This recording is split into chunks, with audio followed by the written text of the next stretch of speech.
You're looking at beautiful handcrafted pottery at Bryan Nettles Pottery in Pass Christian. Welcome back to the 4 o'clock show here with the artist himself, Bryan Nettles. Always wonderful coming out here, Bryan. Let's start a little bit with your kind of roots. How long have you been a potter? I've been making pots for 32 years. And how'd you get started? What attracted you to this particular art form? I was in school in college, USM in Hattiesburg, and I was studying engineering and changed my major to ceramics and sculpture. And when I was 20 years old, and never looked back. I just know that's what I wanted to do for a living. Yeah, what do you enjoy about it? I mean, what is the thrill? You're at the potter's wheel, you're working with the kiln, you're doing all sorts of other things. What's kind of the reward for you artistically? I like just to experiment. I never get bored. If I get bored, I'll build another kiln. So I always have different kilns, different glazes, different effects, and just to keep creating and making new objects. Yeah. What sort of sets your pieces apart? I know the glazes are important, the shapes are important. What is kind of your signature? I do a lot of, I draw fish on a lot of my pottery. That's what people know a lot, because I go to the islands, fish a lot. That's where that comes from. But then I do a lot of wood-fired pottery. There's no other wood kilns here on the coast or even really in the region.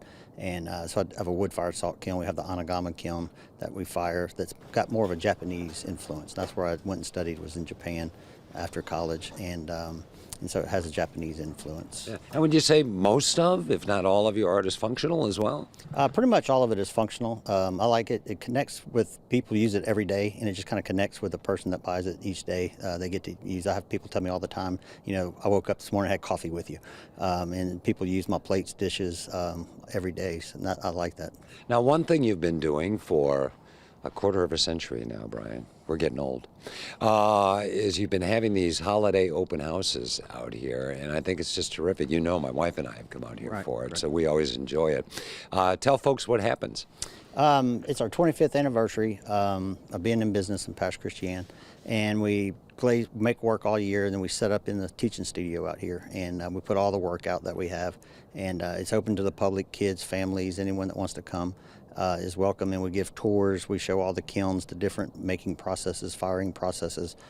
We have refreshments, and then of course a lot of objects to buy. Yeah, and people can get deals too, which is really nice. Deals. Yeah, we know do that. Things marked off. We have some up to 50% off is what we sell. Yeah, and do you kind of go with the tried and true pieces that, you know, have become popular and everybody kind of expects, or are you sort of thinking about experimenting with different shapes and forms, colors and glazes? I do that a lot. I have what I consider my regular patterns that people collect. I mean, people buy dinnerware sets and they add to it every year, so I have what I consider like a pattern. And then I do every year, I have new glazes, new different effects that I like to experiment with. And then sometimes it can take years to develop a glaze to get it the way you want it. Okay, finally here we are, Thanksgiving week, and so you've got Christmas right around the corner. What are the dates? What are the times? What can people expect? What should they bring with them? They don't have to bring anything but a credit card. No.